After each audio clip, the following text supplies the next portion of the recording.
Bonjour tout le monde, bienvenue au premier épisode en fait français du Off Balance Podcast. Donc aujourd'hui, on a une édition spéciale prime abord parce qu'on est en français. C'est la première fois. Donc en espérant que ça se déroule bien, je vais faire une petite annonce en anglais pour tous les gens qui nous écoutent. J'espère qu'il y en a qui nous écoutent au moins là, en anglais. Juste pour leur dire justement que c'est inhabituel aujourd'hui. Donc, so guys, you just heard me speaking French for a little bit. So I'm just saying, basically, we're doing our first podcast in French today because we're tackling an issue that's happening in the province of Quebec, which is major. Most people speak French in Quebec, so we're gonna go over that. But we'll start doing podcasts in English and in French over time. So. Like Val said, go learn French if you want to listen to this. All right. Donc, sans plus attendre, je vais présenter mon premier invité en français. Ici, on a Johnny Zemouli. Bonjour. Bienvenue. Merci, merci. Écoute, toi, tu es ceinture noire en jiu-jitsu brésilien. Oui, exactement. Instructeur, je crois, à Oma BJJ, ou est-ce que c'est ton académie, Oma? Moi, je suis propriétaire de Oma BJJ. Propriétaire, exact. Ouais. J'étais pas sûr dans mes notes, là, mais OK, génial. Puis ça, c'est où est-ce que c'est localisé? Exactement, c'est dans l'est de Montréal, c'est Hochelaga-Dixon. OK. Je sais que pour les gens de l'ouest, c'est un peu... ils ne savent pas trop, mais pour donner un exemple, l'Action 500, le go-kart qui est 24 heures sur 24, Ouais, je suis déjà allé. c'est dans la même bâtisse. OK, wow. C'est juste à côté de l'escade Horizon Rock. OK, génial. Oui, oui, ben je connais bien la place. Puis, écoute, les gens de l'Ouest, go learn French. Je fais des blagues. Mais les gens de l'Est, on a quand même toute la moitié de Montréal au complet là, qui est là. Donc, on peut avoir accès à du bon jiu-jitsu. Tu as reçu ta ceinture noire de qui? En 2013, de Fabio Holanda. OK, génial. Donc, Ouais. BTT, affiliation BTT, c'est ça? Pas vraiment, en fait. Pas vraiment, OK. Moi, en tant que combattant, je suis BTT, OK. mais mon école n'est pas BTT. OK, donc ton école, c'est ta marque à toi. C'est puis, ça. OK, officiellement, on a été la première école IBJJF montréalaise. Oh, wow. Qui n'a pas été affiliée à aucune grosse écurie brésilienne. Oui, oui, donc vous êtes certifié à BJJF. Puis, j'étais un peu le mouton noir à BTT parce que moi, j'ai toujours été le gars de Nogi. OK, ouais. Puis, mon ami, en fait, mon ami David, qui lui est le coach de Guy et de la Riva. Donc, on a dit, on ne va pas imposer BTT ni de la Riva, ni à l'un, ni à l'autre. Donc, on va faire une entité à part qui c'est au génial. BJJ. Je trouve que c'est le fun que vous ayez comme votre... c'est que vraiment, vous avez bâti ça de zéro, là, quasiment. Ouais. Depuis 2012, on est ensemble. Génial.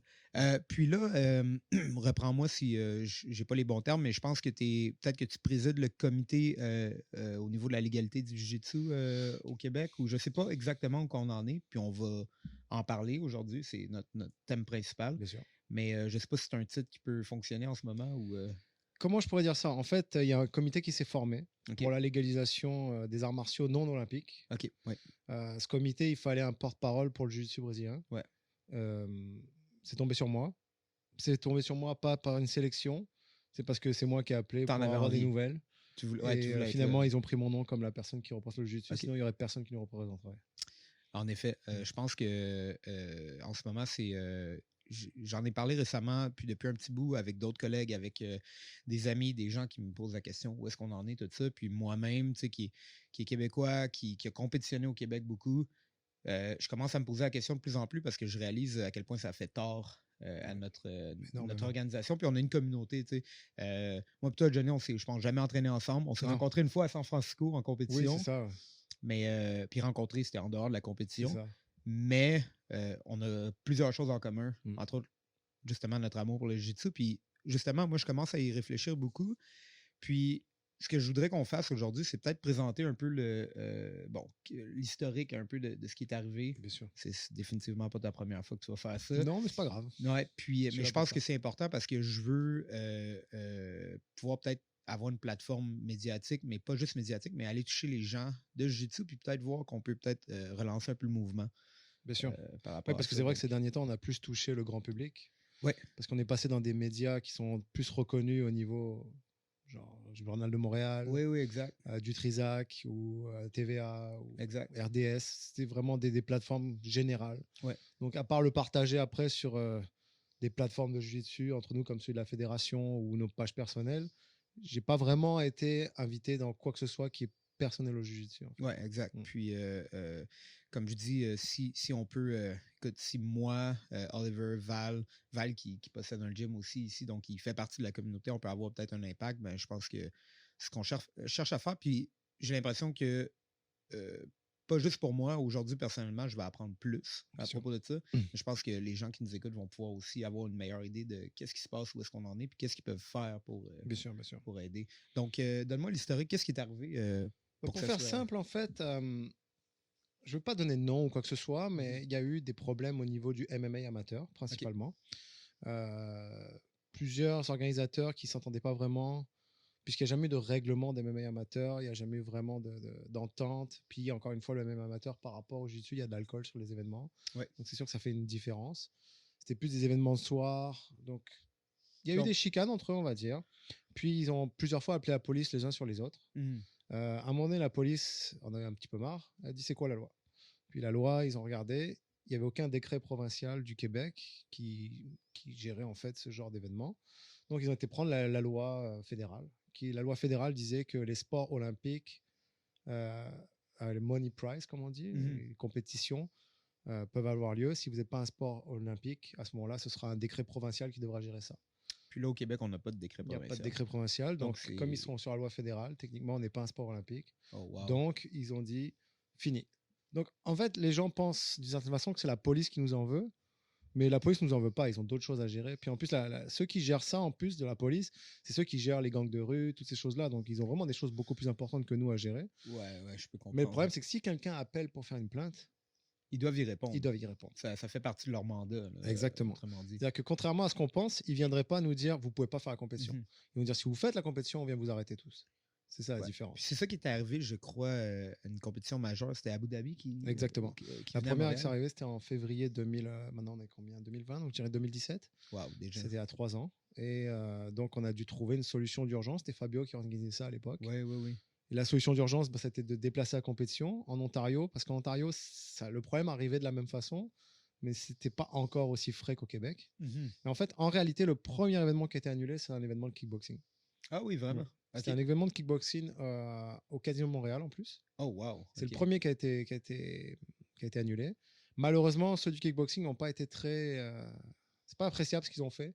Comme ils ont dit, nous on tombe, on va pas être les seuls à tomber. Ils ont fait une réunion avec leur comité pour décider ce qui collait une plainte sur nous en fait. Vraiment? Ok, donc. C'est pas officiel, mais entre les lignes, c'est ce qui est ressorti. C'est ce qui est ressorti. Wow. Mais je peux comprendre leur frustration. Je peux comprendre ce qu'il y a, mais comme ils ont dit, la loi est générale, encore, on ne va pas tomber tout seul. Malheureusement, c'est vrai que là, du coup, on s'est retrouvés tous dans une mauvaise situation par la suite. On le voyait un peu venir, on voyait qu'il y avait des choses. Moi, en 2011, je faisais beaucoup de compétitions à l'époque. Puis moi, j'arrive dans un pays où les procédures administratives sont énormes. La France, quoi qu'on fasse, c'est une association, il faut être régi par le gouvernement. Puis là, je suis arrivé au Québec, puis au Québec, on faisait un petit peu ce qu'on voulait, en fait. Tout était à peu près toléré. Puis j'avais discuté justement avec des champions de l'époque, comme Maxime Poulain, comme des gens nomades à Sherbrooke qui marchaient bien à cette époque-là, un peu des gens de TriStar. J'ai un peu discuté avec tout le monde. Puis je leur avais dit, il faudrait peut-être qu'on se fasse une fédération parce que si un jour il y a un problème, il faudrait qu'on ait un backup ou quelque chose. Puis à cette époque-là, c'était un peu tombé. Un peu tombé à l'eau. C'est ça, tout le monde disait non, mais ça marche comme ça, donc on va laisser comme ça. Ouais. Puis toi, tu avais l'expérience de la France qui est un peu plus administrative, autrement dit. Trop, ouais. Donc tout le monde doit s'associer. Puis en même temps, c'est ça, c'est que tant que ça marche, les gens sont un peu contents. Puis s'associer, c'est de. J'imagine, je ne veux pas mettre des mots dans la bouche de personne, mais j'ai l'impression qu'ils se sont dit, ben ça marche, on n'a pas besoin d'avoir le trouble de s'associer. Mais c'est toujours difficile quand on est un immigrant de vouloir imposer, pas sa loi, comme on dit, mais de vouloir montrer quelque chose d'extérieur quand tout marche bien. Ouais. Mais je me disais que c'était pas pour forcer quoi que ce soit à qui que ce soit, c'était plus pour nous protéger si un jour ça arrive. Parce que je suis désolé de dire ça, mais on paye des fédérations comme IBJJF, comme l'OGA, comme l'OGA, comme Abu Dhabi. Mais la réalité, c'est que c'est juste plus d'argent pour eux. Parce qu'en cas de problème, ils ne nous protègent pas, ces gens-là. Non, en effet. Ils ne sont pas là pour nous aider, ils ne sont pas là pour nous protéger.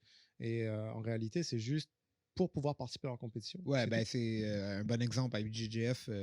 La carte de membre, je pense que c'était pour les ceintures marron, ceintures noires. Puis là, c'est rendu bleu, mauve, toutes les ceintures, quoi. Bien sûr. Puis il s'assure que tu payes par année. $500 US pour valider une ceinture noire aussi. Ouf. Ouais. Au nombre de ceintures noires qu'il y a maintenant, $500 US, c'est pas mal. Ça fait beaucoup d'argent, plus les frais de compétition, etc. Plus le gym. Le gym, il faut l'affilier. Oui, c'est vrai. $70 US par année. Mais tout ça, je veux dire, je comprendrais, ça me dérange pas de le payer. C'est juste pour être dans le répertoire en réalité. Parce qu'en termes de protection, d'assurance, quoi que ce soit, il t'offre rien. Je ne donne rien. Non, c'est vraiment juste d'avoir accès au circuit, en fait. Exactement. Ouais, bon. Puis, c'est ça. Donc là, ce qui s'est passé avec tout ça, une fois que c'est arrivé, le ban, avec l'événement de kickboxing, ensuite, il y a eu le jiu-jitsu. C'est ça. Est-ce que tu es retourné voir les gens que tu avais parlé ou comment que le comité un peu. Comment ça s'est passé? Il y a eu une situation d'urgence, on va dire, puis les gens qui étaient impliqués dedans, comme Martin Nguyen, par exemple, comme Danny Koivu, oui, je me rappelle. On est un peu des gens, tous les trois, on s'entend bien parce qu'on s'entend bien avec tout le monde. Moi, j'ai jamais été. Je suis BTT, puis c'est comme ça. Pas la politique. Non, moi, la politique, j'aime pas ça. Vraiment, j'aime pas ça. J'aime m'entraîner avec tout le monde. J'aime partager, j'aime que les styles changent. J'essaie d'être moderne dans mon jiu-jitsu, même si je n'arrive pas à suivre le rythme. C'est bon. Si ça va vite. Oui, ça va très vite. Si tu veux rester moderne, au moins, tu as le vouloir. C'est déjà un excellent début. Donc, c'est sûr que ton école va continuer à s'améliorer. Je ne suis pas un professeur old school qui dit c'est comme ça qu'il faut faire. Non, c'est tout. Je m'adapte. Puis même mes élèves me montrent des trucs de temps en temps. Puis, je tiens à noter le visage de Val quand tu as dit on essaie de rester moderne. Puis il était là. Oh my God, c'est du travail. C'est dur. Hein? Surtout toi, tu étais judoka en plus. En plus. Mais Val, je sais. Il y a l'open-mindedness aussi. Là. Je respecte beaucoup ça, les gens comme vous qui ont des écoles puis qui gardent on continue à apprendre puis essayer d'améliorer nos étudiants. Là. Disons qu'on est un peu, je dirais, j'englobe quelques écoles de Montréal. Il y a Mizzou, il y a nous, il y a TriStar, il y a comment il s'appelle, Ten Planet, qui essaye d'évoluer sur la plateforme du jiu-jitsu en incluant un peu tout le monde. Parce que notre but à tous, c'est pas de devenir champion de Montréal, c'est de devenir champion du monde. Et voilà, c'est ça. On s'entend là-dessus. C'est-à-dire que pourquoi pas plus justement s'entraider à Montréal pour arriver au top puis dire à Montréal il est solide le jiu-jitsu. Je suis vraiment d'accord avec toi. C'est le but ultime au bout du compte. Puis l'objectif c'est ça, c'est pas de se battre entre nous. Là. Non. Le but c'est que oui on peut avoir des compétitions puis se battre contre les autres écoles, ça fait partie. Si c'était légal au Québec d'abord, mais ça fait partie un peu de la. C'est comme ça que tu amènes tes étudiants à devenir meilleurs, mais après l'objectif c'est que sur la scène internationale on va se reconnaître. Là. Bien sûr, c'est le but. Ouais. C'est le but ultime. Quand je regarde par exemple, je prends l'exemple de la DCC il y a 2 ans, pas le dernier mais celui d'avant. Je ne sais pas combien de Canadiens exactement il y avait à la compétition, mais moi, de ce que j'ai vu, il y en avait 3 résidents du Québec. Ethan, Olivier et Leonardo Sagiro, Cascao. C'était les 3 qui représentaient clairement le Québec. Et je pense les 3 de Montréal. Je ne sais même pas si Dante Leon, il y était à celui-là. Il n'y était pas, non. Donc, je crois qu'il y avait juste 3 Canadiens, puis c'était eux. Puis... Et résident aussi. Résident. C'est pas juste ça. Ils peuvent même pas s'entraîner. Exemple, Dante, il est Canadien, mais... il réside aux États-Unis. C'est ça, exactement. Mais c'est sûr, exemple, Eaton est plus souvent aux États-Unis que. Mais c'est quand même leur home base, c'était Montréal. Non, bien sûr. Ils combattent quand même pour TriStar. Exact. Ils ne combattent pas pour Renzo Gracie. Non, c'est ça. Donc, c'est vrai qu'à la base, 3 gars qui sont dans la compétition, puis qui ne peuvent pas faire de compétition dans leur propre province, ça fait bizarre. C'est assez spécial. Parce qu'il faut se rappeler une chose très importante c'est que c'est le seul endroit au monde où on ne peut pas faire de compétition. C'est fou, c'est vrai ça. Oui, c'est la phrase qui choque le plus les gens. Ça vient de me choquer un peu. Là. Je savais pas. Puis on parle pas d'un pays, on parle d'une province. Ouais, c'est juste une province. D'ailleurs, ça m'amène un peu à ma prochaine question. Je suis pas vraiment au courant, mais nous, on arrive, l'équipe TriStar et Ten Planet Montréal, on arrive de Toronto en fin de semaine, Oakville, où on a compétitionné dans le Quintet Parabellum.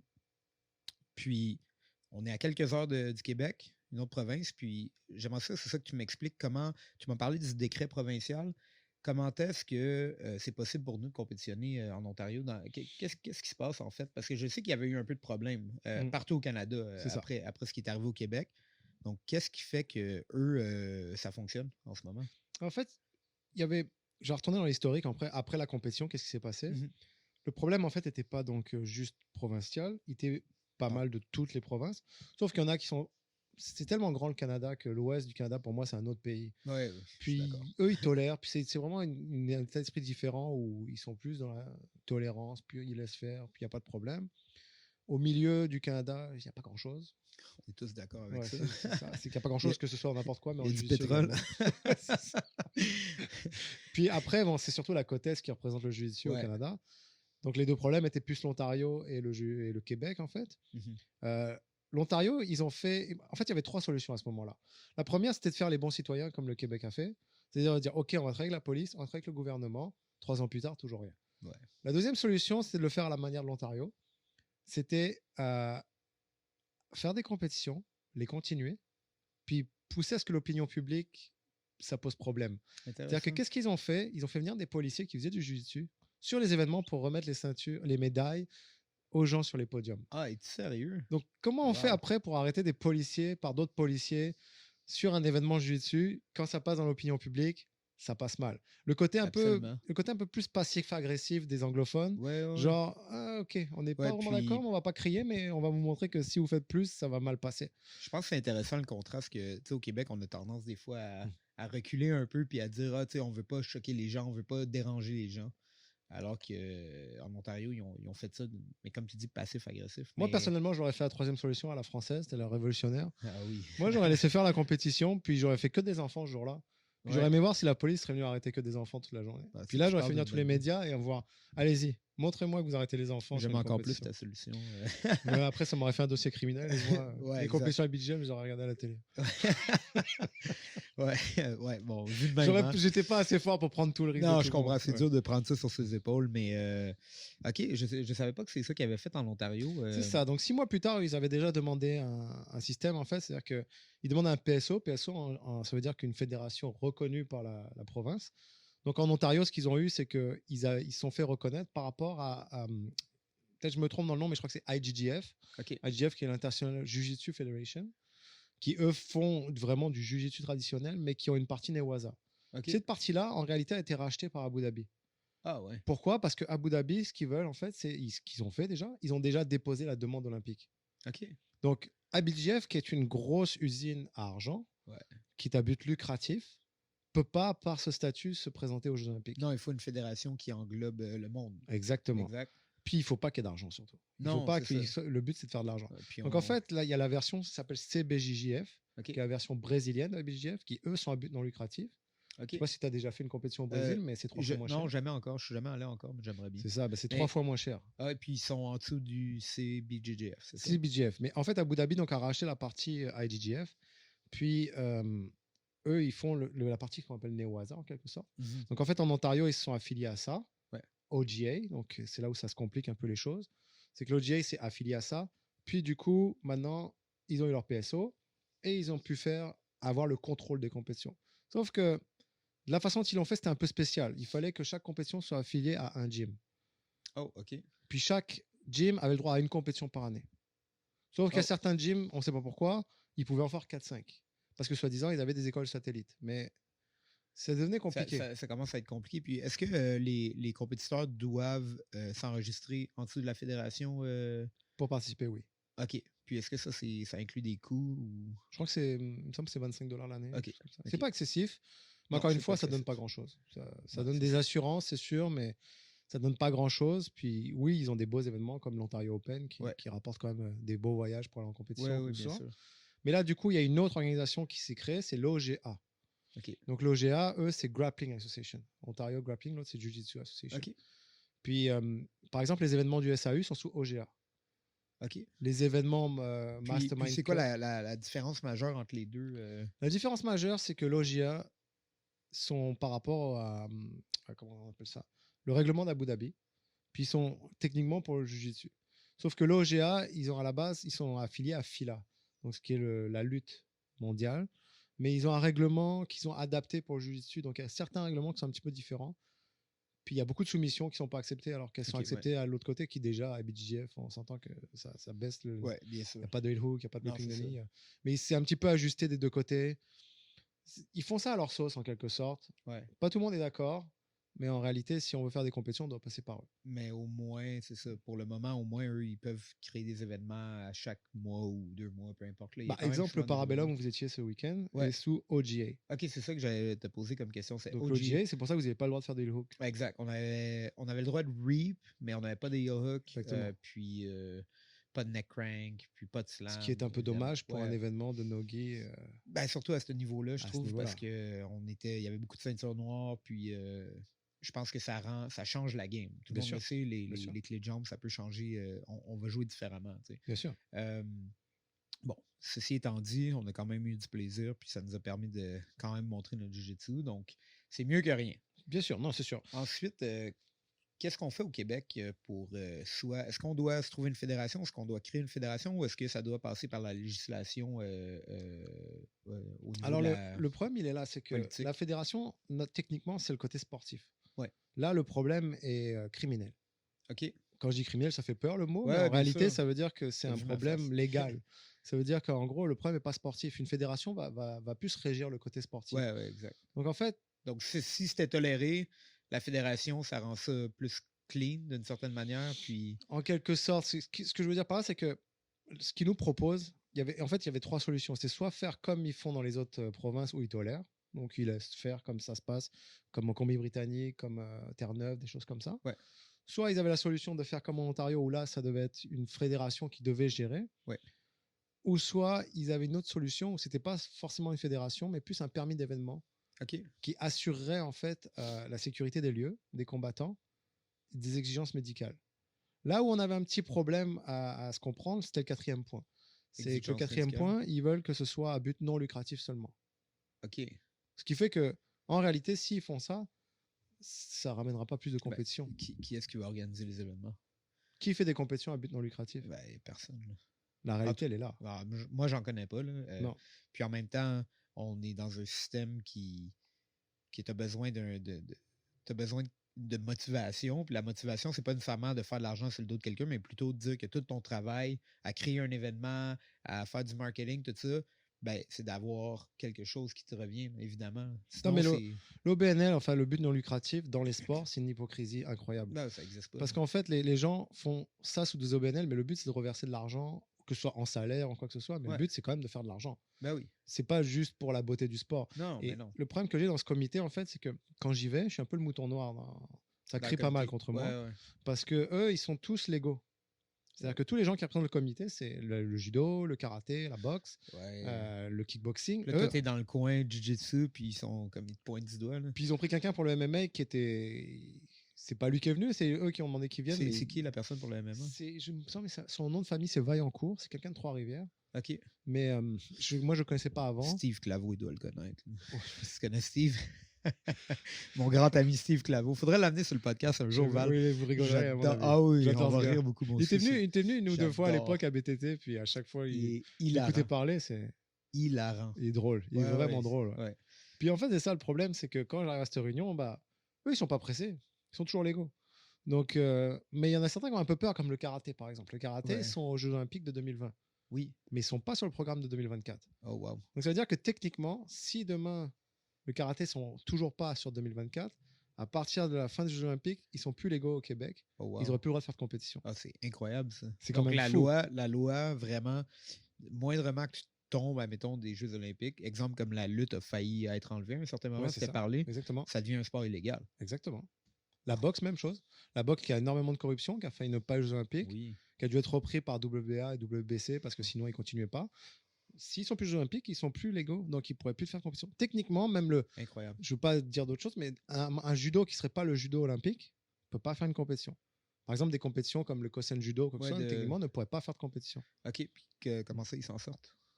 C'est Nakamura, donc on laisse. On va pas embêter Nakamura. Hein. Okay, ouais. C'est quand même lui qui a quand même créé le judo au Québec, on peut dire ça. C'est lui qui a fait monter ce que c'est maintenant. Donc, même s'il est plus en amour avec Judo Canada maintenant. Mais il faut quand même garder le respect aux personnes qui ont fait ça. Puis là où il y a le plus gros problème, c'était le kickboxing. Parce que le kickboxing, contrairement à nous, était reconnu par le Québec, recevait des subventions du Québec et ne pouvait plus faire de compétition. Donc là, ça passait un peu pour des cons. Ça allait mal, ouais, vraiment. Parce qu'on vous donne de l'argent, mais on ne pouvait pas vous laisser faire des compétitions. Donc là, ils ont fait un décret rapide pour eux. Puis c'est ça qui un peu nous a frustrés, c'est que pourquoi eux et nous non. Ouais, quand tu dis un décret rapide, c'est qui exactement qui fait le décret? C'est le ministère? C'est flou, parce que techniquement, c'est le ministère, mais ceux qui gèrent ça, c'est des fonctionnaires. c'est la direction de la sécurité des sports, à Trois-Rivières. Okay. Eux, peu importe le gouvernement qu'il y a, ils doivent travailler sur le dossier. Ouais, ils sont en poste de toute Exactement. façon. Ouais. La seule chose qu'il y a, c'est que selon le gouvernement, ça va aller plus ou moins vite. Par exemple, les libéraux, auparavant, se fichaient un peu de nous, donc ce n'est pas une priorité. Ouais. La CAQ, désolé de dire ça, je veux dire des choses qui ne sont pas gentilles, mais non, vas-y. Pas sans parler de la CAQ spécialement, mais n'importe quel politicien vendrait son âme pour avoir des votes. C'est toujours comme ça. Surtout au Québec. Exactement. Donc les premiers qui sont venus nous voir, nous, c'est Québec solidaire. Okay. Moi, je ne connaissais même pas Québec solidaire. Ouais.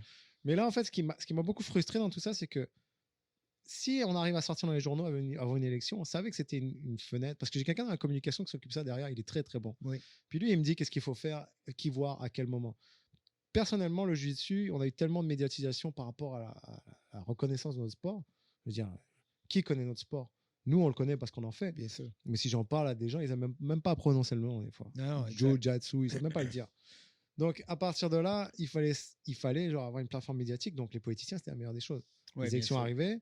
Puis, il y avait un ancien qui faisait du jiu-jitsu, Ismaël, qui m'a dit moi, je peux vous aider. Je me présente pour Québec solidaire à, je crois que c'était Vigée ou je ne sais plus où. Donc, il a dit parfait. On le savait. Ce qui m'a beaucoup frustré, en fait, par la suite, c'est que quand on s'est fait appuyer par Québec solidaire, je me suis fait blaster et d'autres gens de la fédération par rapport au fait que c'était Québec solidaire. Ouais. Parce que chacun a son opinion politique. Ouais, c'est là que ce que ça crée, c'est que c'est le principe de parti, là, c'est que tu t'associes à un parti parce qu'il y a quelqu'un qui est prêt à t'aider du parti, mais il y a des gens qui sont en désaccord au niveau politique. Exactement. Avec ces partis-là, donc, mais nous, le but, c'était de se faire... On savait très bien qu'on ne parlait pas de nous et on voulait qu'on parle de nous. Peu importe comment, c'est comme ça à notre époque. Si on veut l'opinion publique, il faut qu'on parle de nous. Malheureusement. Québec solidaire sont sortis dans les journaux. Ça a fait un tollé un petit peu parce qu'encore une fois, ils ont dit Québec solidaire, ils s'occupent de problèmes qui ne sont pas majeurs. Mais non, c'est les médias après qui sortent ça. Parce que, par exemple, le courrier qu'a envoyé Ismaël, ils ont mis juste 3 lignes de son courrier en entier. Bien sûr. Les médias traditionnels ont tendance à faire ça un peu. Exactement. Malheureusement, ils prennent ce qu'ils veulent. Exactement. Donc, je me suis fait call-out par pas mal de monde sur Facebook, sur la beauté des réseaux sociaux. Vous savez, les gens sont très forts pour vous dire qu'est-ce qu'ils pensent. Ouais, et puis là, moi, je viens pas à ton académie pour te le dire. Là. Non, mais même pas ça. Ils vont me dire des trucs qui n'ont pas de sens, qui n'ont pas de fond, qui n'ont rien. Puis moi, j'ai toujours été quelqu'un qui est ouvert à la discussion. Je ne suis pas au clash du tout. Puis il y en avait un, en fait, qui m'a call-out. Je ne sais pas son nom, mais qui, lui, me dit franchement, j'ai beaucoup de respect pour toi, mais que tu es attaché à Québec solidaire. Tu as baissé dans mon estime. Mais lui est politicien également. Donc je lui dis toi, tu es dans quel parti?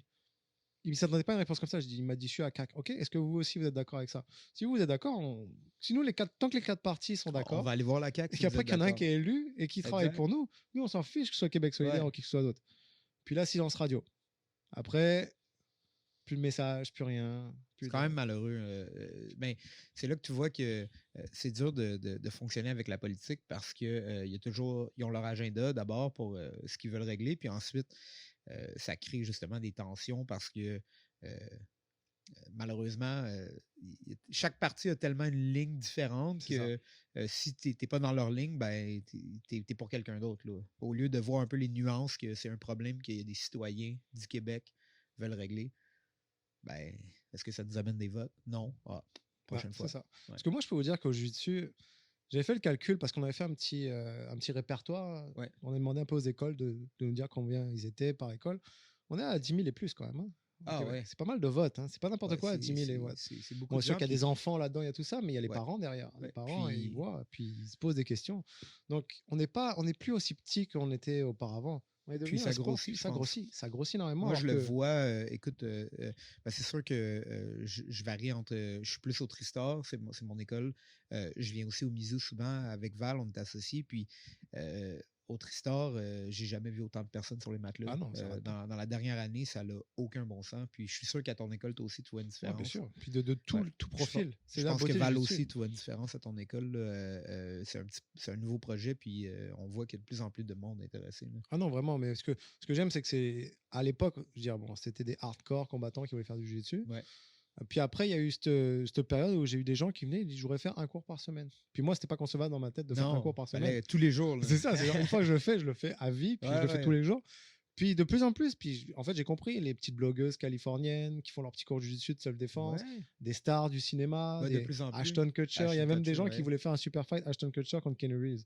Je trouvais ça tellement drôle, mais je trouvais ça, imaginez. Je paierais pour le voir. La plateforme que ça ferait de voir un combat comme ça. C'est génial, ouais. Je dis même, ce serait même pas le résultat qui nous intéresserait. Ashton Kutcher, à ce qui paraît, c'est une ceinture marron, donc je lui donnerais la note. Là. Ouais, c'est sûr. Et en plus, il y a une base de lutte quand même. Ouais. Ah ouais, je savais pas. Mais il y a un combat avec Craig Jones qui a. Ah ouais? Ah, tu l'as pas vu? Non, j'ai pas vu. Il y a une petite vidéo qui est sortie de lui qui tourne avec Craig Jones. Ah, je vais aller voir ça. Bon, Craig, il est gentil avec lui, hein, mais Craig, c'est une bonne personne aussi. Ouais, quand tu roules avec, il est cool. Pas comme en compétition, là, mais. Non, c'est clair, il a l'air vraiment. Mais oui, mais ça démocratise un peu le jiu-jitsu. Bien sûr. En fait, ça fait que monsieur et madame, tout le monde peuvent voir, hey, attends, c'est pas nécessairement hardcore. Ça peut l'être, on le sait. Bien mais c'est pas nécessaire, c'est pas genre on n'est pas obligé d'être hardcore puis à tous les jours s'entraîner. On peut venir 1, 2, 3 fois par semaine. Ça s'est démocratisé vraiment. Ouais. Puis il y a un peu tout le monde qui vient, puis il faut adapter ses cours en conséquence, c'est sûr. Ouais, bien sûr. Donc moi, par exemple, ce que je fais dans mes cours, vu que j'ai des débutants, j'ai toujours une partie basique puis une partie un peu plus avancée. Génial. Je vais faire travailler beaucoup plus longtemps les basiques pour les nouveaux. Oui, bien sûr. Genre, au lieu de leur faire 5 fois plus de répétitions, par exemple, pour les nouveaux, les anciens qui savent déjà quoi faire. Donc eux, ils peuvent continuer. Vous faites 20 fois. Ouais. 20 fois jusqu'à que vous appreniez bien vos basiques. Mais en même temps, pour l'instant, je prends les plus avancés, puis on travaille des choses un peu plus avancées ensemble. C'est plus comme une discussion sur des choses un peu plus avancées. On regarde un peu ce que vous faites vous, ce que font les jeunes un peu partout. On regarde les dernières compétitions, qu'est-ce qui s'est passé. On a la chance extraordinaire d'avoir Leonardo Saggioro qui donne des cours chez nous. Ouais, ça, c'est toute une... c'est comme si on avait un Sidney Crosby à Montréal. Je veux dire, voilà, c'est extraordinaire. Tu es dans les meilleurs au monde, puis ça, il est juste là, puis il peut travailler avec vous. Là, donc, il a encore fait une finale là, des Européens. Ouais, en battant 4 gars, puis je peux vous dire que la génération qui monte, les jeunes, là, ouf. Quel âge qu'il a, Leonardo? Il va avoir 30 ans, mais je crois qu'il a 29, 30 ans. Il est encore jeune. Mais lui, il m'a dit, je fais encore jusqu'à 35, mais je ferai jamais les masters ou choses comme ça. Après, il arrête. Ouais. Ben, je peux comprendre. Je pense que tu peux compétitionner très longtemps s'il est en santé. Il ne devrait pas avoir de problème. Là. Mais c'est un personnage très intéressant parce que il est rassembleur, il tire les gens vers le haut. Son but, c'est pas de prouver qu'il est meilleur que tout le monde. Non. Son but, c'est vraiment que tout le monde progresse autour de lui. Ça c'est important. Puis, il a cette mentalité incroyable, c'est que quand il rentre dans une pièce, c'est la joie, la bonne humeur, on rigole, on est vraiment... Genre, on se sent bien avec lui, on se sent à l'aise. C'est son lifestyle. Là, exactement.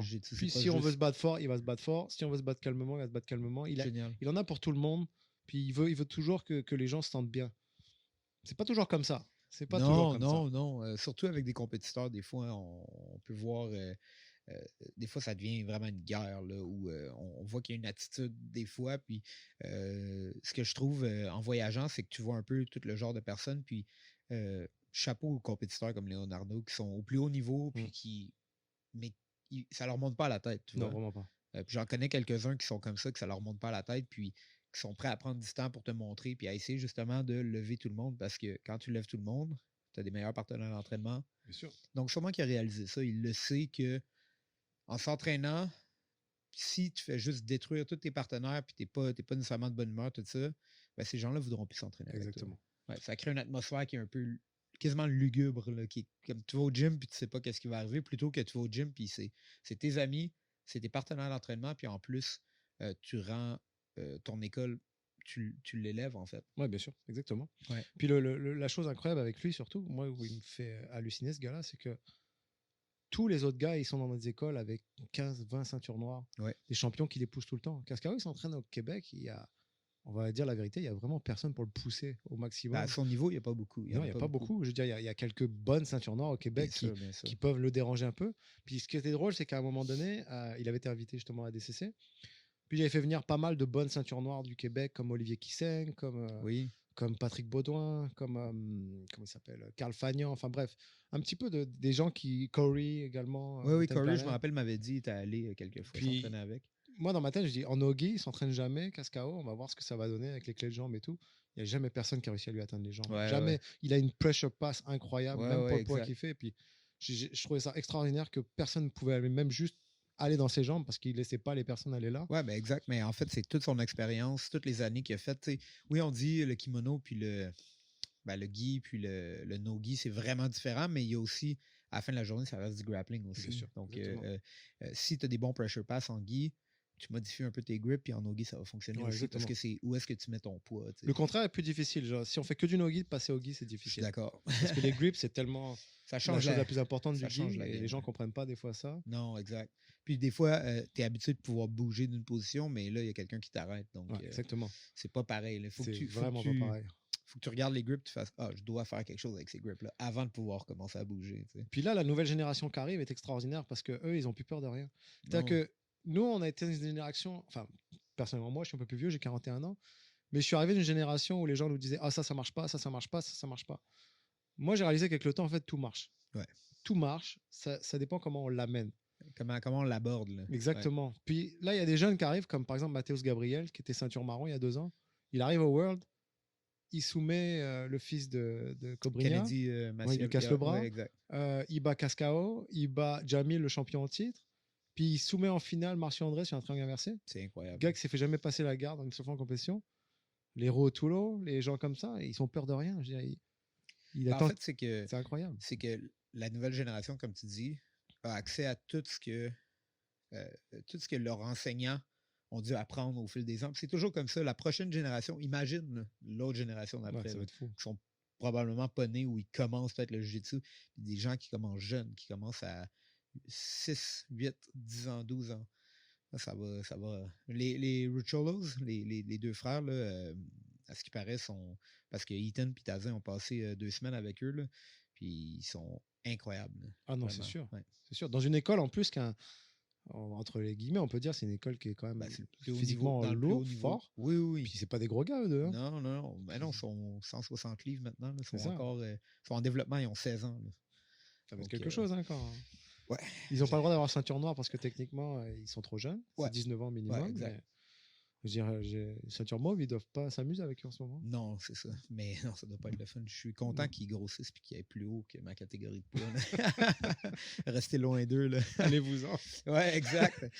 Écoute, juste pour retourner un peu à notre enjeu principal qu'on parlait, là, je me demandais, c'est quoi qu'on a comme ressources au Québec en ce moment pour... c'est quoi les idées que tu as en tête pour qu'on puisse faire que ce changement-là arrive plus vite peut-être ou moi je suis quelqu'un qui est souvent très optimiste, positif, fait que je vois ça, je me dis c'est sûr qu'il y a de quoi à faire, mais j'imagine que là ça fait déjà 3 ans ou peut-être même plus que 3 ans, commence à être long un peu, puis je sais pas si toi qui as été plus présent, c'est quoi ta vision de ça en ce moment? Mais moi je suis très optimiste, très positif en général. Le truc qu'il y a, c'est que quand ça arrive au début, on a tous eu la même réaction, enfin la plupart des gens, de frustration. Ouais. En disant, on va crier, puis ça va revenir dans quelques mois. Puis là, il y a quelqu'un qui est venu me voir qui m'a dit, la prochaine fenêtre que vous avez pour parler, ce sera les élections. J'ai dit, mes élections, c'est dans plus d'1 an et demi. Mais il m'a dit, c'est long. Il me dit, tu verras. Il me dit, fais-moi confiance avec la politique, c'est très très lent, ça marche comme ça. Ouais. Je ne l'ai pas cru. Finalement, il a eu raison. Et puis même là, c'est encore plus loin, puisque les élections, ça fait déjà un petit bout de temps que la CAQ est au pouvoir maintenant. Ça passe. Et ils ont créé ce comité, on a déjà eu des réunions. La première réunion était vraiment très bonne. Beaucoup d'enthousiasme, vraiment, tout le monde était d'accord sur la même ligne. Comme beaucoup de premières réunions. Comme beaucoup de premières réunions. Puis là, la deuxième, j'ai beaucoup moins aimé parce qu'ils ont commencé à nous parler de choses qui n'ont plus grand-chose à voir, en fait. Là, ils ont commencé à parler de commotion cérébrale, par exemple. Okay. Puis là, je leur ai expliqué, j'ai dit, pourquoi vous parlez de commotion cérébrale? Il dit, ouais, parce que c'est un cas important dans le sport. Je suis d'accord. Parce que les 2 gros sujets du sport actuellement au Québec et dans le monde en général, c'est les commotions cérébrales et le harcèlement sexuel chez les jeunes. Absolument. Donc c'est sûr qu'on n'est pas un sujet majeur. Et je le comprends. Je préfère que ma fille, par exemple, à l'entraînement, soit en sécurité. Je suis d'accord. Pas avec un prédateur sexuel et qu'elle tombe pas sur la tête tout le temps. C'est plus important que de faire mes compétitions de jiu-jitsu. Non, c'est sûr et certain. Malgré ça, quand ils ont commencé à me parler de commotion cérébrale, je leur ai expliqué que nous, au jiu-jitsu, on n'a pas beaucoup de commotion cérébrale, puis c'est très rare. Et j'ai dit, je vois pas pourquoi ça a encore retardé les choses. Alors qu'ici, autour de la table, par exemple, il y a la boxe qui est là. Est-ce qu'eux, ils ont arrêté de faire de la boxe pendant qu'on règle le problème des commotions? C'est quoi le sport numéro 1 du pays? C'est le hockey. Est-ce qu'ils ont arrêté le hockey ou le football américain? Certainement pas. Ils continuent, il y a trop d'argent. Il y a trop d'argent. Mais pourtant, ils vont essayer de le régler le problème. Mais pour le moment, il n'y a pas de solution. Non, c'est ça. Donc, pourquoi nous, on devrait attendre que vous trouviez une solution à ça pour pouvoir continuer à faire des compétitions de jiu-jitsu? Donc, il y a pas mal de choses comme ça. Il y a pas mal de choses juridiques qui rentrent en ligne de compte. Parce que le problème, c'est qu'il n'y a pas que le jiu-jitsu. C'est tous les sports non olympiques. même s'il n'y a pas beaucoup qui sont représentés autour de la table, apparemment, il y a karaté wushu, il y a des choses comme si le kung fu voulait faire des compétitions, il ne pourrait pas. Il y a d'autres gens là, qui sont touchés, mais qui n'ont peut-être pas la même représentation. Exactement. Après, c'est sûr que au Québec, c'est vraiment le jiu-jitsu plus important, mais il y a d'autres pays qui font des compétitions de capoeira, il y a des autres pays. Nous, c'est pas hyper développé, mais si demain ils voulaient en faire, ils pourraient pas non plus. Donc il faut qu'ils fassent quelque chose de juridiquement général pour tout le monde. Sauf que ça prend du temps, c'est compliqué.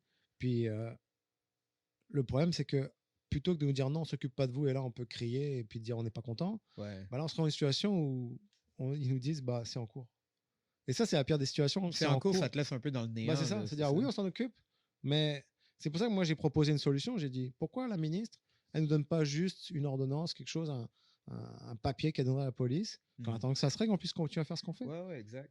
Parce que la réalité, c'est qu'encore une fois, le problème, c'est que maintenant les compétitions se font sur les réserves.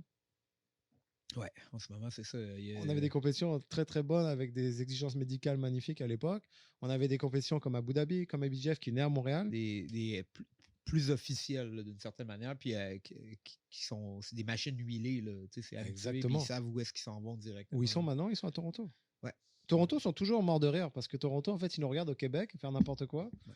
Puis ils reprennent après toutes les retombées économiques pour eux. Ben, en fait, c'est comme venez. Ouais, c'est ça. Les gens louent des hôtels, des Airbnb, dépensent de l'argent.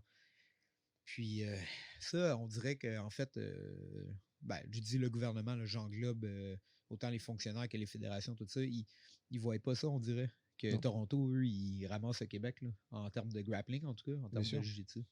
Mais moi, je suis un immigrant, je suis arrivé en 2006 ici, maintenant j'ai ma citoyenneté canadienne également. Génial. Mais de l'extérieur, il y a des choses qui sont incompréhensibles. Je veux dire, par exemple, à un moment donné, c'est ce que je dis en fait un petit peu avec, par exemple, Toronto. Toronto, apparemment, dans les années 90, c'était pas de la taille de Montréal.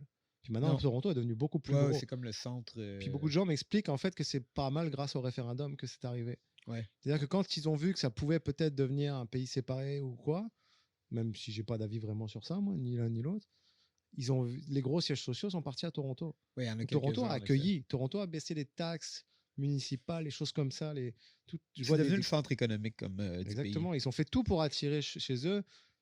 Et la bureaucratie du Québec a beaucoup aidé également. Ouais. Puis ils le prouvent encore une fois de plus avec des compétitions qu'on perd, alors qu'on avait travaillé fort pour IBJJF et Abu Dhabi à Montréal.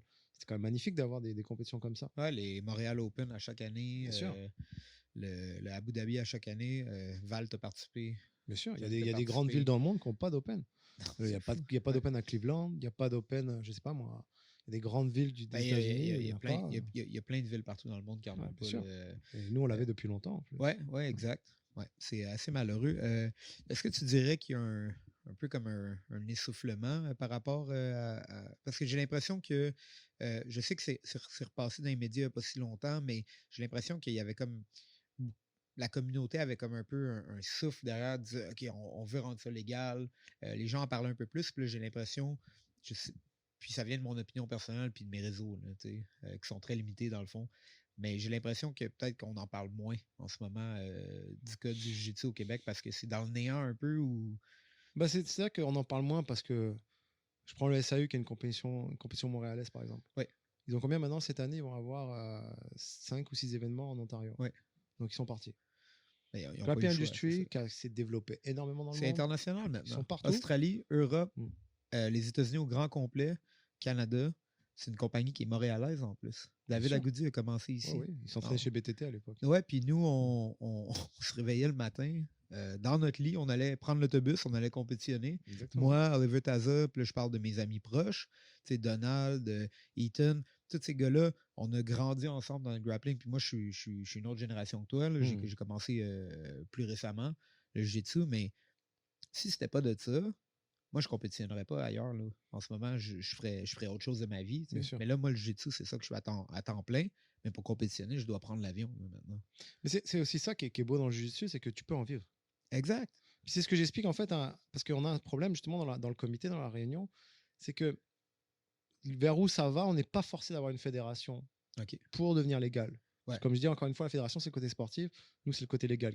Exact. C'est pas forcé spécifiquement, mais c'est là où il y a un problème, c'est est-ce que ce sera des OBNL qui auront le droit de faire des compétitions. Puis en gros, ce qu'ils nous disent, c'est que si vous êtes la fédération, ils seront obligés de passer par vous parce que vous serez l'OBNL pour, encore une fois, une hypocrisie majeure. Parce que c'est genre, j'utilisais eux pour faire de l'argent, mais c'est pas grave. Ça devient n'importe quoi. Mais c'est ça le gros problème, c'est que je m'entends pas très bien avec les autres fédérations parce que je leur dis tout ce que vous faites, on veut pas le faire.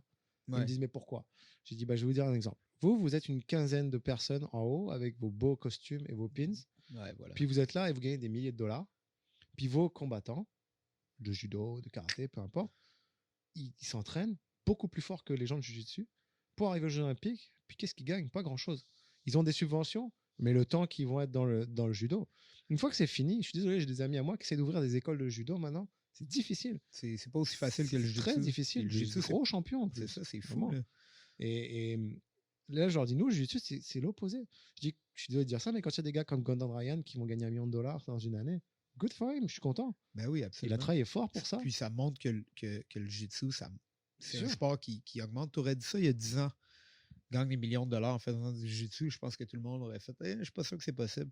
Tu as des gens comme Gordon qui changent cette vision-là. On est même rendu à un point qu'à une époque, les gens du jiu-jitsu devaient passer au MMA pour faire de l'argent. Ouais. Puis il y a des gens du MMA qui préfèrent revenir au jiu-jitsu pour faire plus d'argent. Tu te fais pas frapper dans la face. Frapper dans la face, puis avant d'être un champion à l'UFC, on gagne pas énormément. Non, vraiment pas. Il y a des combats à 15 000, 20 000, il y a des super fights à autant. C'est pas facile. Même John Jones, il a été faire des super fights. Oui, absolument. On le voit de plus en plus, puis je pense que c'est un sport justement qui grossit à ce niveau-là. En fait, c'est quand tu vois qu'il y a des gens qui peuvent faire beaucoup d'argent, ça prouve que le sport a monté, s'est élevé, parce que maintenant, on a la chance d'avoir accès on a plus d'opportunités, en fait. Mais si je prends même des jeunes comme... Je prends souvent l'exemple de vous à TriStar, par exemple. De vous trois, avec Ethan et Olivier, c'est que il y a encore quelques années, vous étiez inconnus, totalement. Oui, absolument. Maintenant, vous pouvez vivre du jiu-jitsu. Vous pouvez, Olivier, Ethan, peut très bien demander un séminaire, puis avec une somme minimum, alors qu'il y a peut-être 7 ans en arrière, vous n'avez même pas de jiu-jitsu. Non, exact. Est-ce que des gens en judo, karaté, ils peuvent faire ça?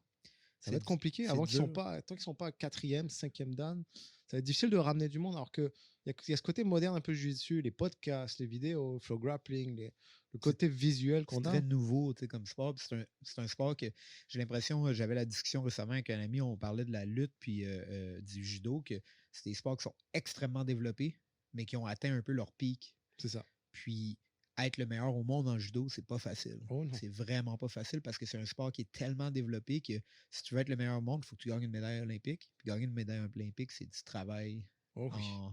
Juste aller aux Jeux Olympiques. Alors qu'en jiu-jitsu, c'est tellement un sport qui évolue beaucoup. Comme tu disais, les techniques, ça n'arrête pas de changer. Donc, si le moindrement, tu mets l'effort puis tu as du succès, après, c'est facile d'avoir des contacts partout dans le monde. Puis les gens, c'est une belle communauté aussi. C'est des gens qui échangent. Il n'y a pas de politique partout. Il y en a. Mais c'est facile. Tu sais, comme moi, je suis allé dans plein de gyms en Europe, aux États-Unis, puis j'ai toujours été accueilli je pense que j'ai jamais eu de problème. J'ai été accueilli d'une manière incroyable à chaque fois. Puis ça démontre qu'il y a vraiment un aspect de communauté. C'est ce qu'on a moins, mettons, en judo puis en lutte, parce que c'est... Mais c'est aussi ce qu'il y a, c'est que le judo et la lutte, arrivé à un certain âge, être dans une école avec des jeunes de 18-19 ans qui vous lancent en l'air dans tous les sens, sur le corps, ça fait mal. C'est difficile. Ouais. C'est ça souvent, c'est pour ça qu'ils viennent souvent au jiu-jitsu après, parce que c'est moins dur sur le corps. Mais ils ont quand même une base, ils peuvent encore s'amuser, ils peuvent rouler fort, sans se faire mal non plus, puis en choisissant ses partenaires quand même. Je suis désolé, le judo, c'est compétitif. Le judo, moi, quand je les vois, les judokas, ils me font peur quand ils rentrent dans l'école. Les gars, ils ont un état d'esprit. L'autre matin, j'ai eu Antoine Bolafortier qui vient des fois, les vendredis, ça arrive. Génial. C'est l'enfer de tourner avec lui. Ouais, je connais Antoine. Il a un état d'esprit, il fonce. Là, puis là, les Jeux Olympiques arrivent pour lui. Fait que... Je pense que d'ailleurs, il vient plus trop parce qu'il veut pas se blesser ou quoi que ce soit. Juste son physique, sa prestance, puis comme il se base, il y a beaucoup de gens, parce que j'ai Joichi qui s'entraîne chez moi. Oui. Joichi ramène souvent beaucoup de combattants japonais qui sont de passage. On peut même pas rester debout une seconde avec eux.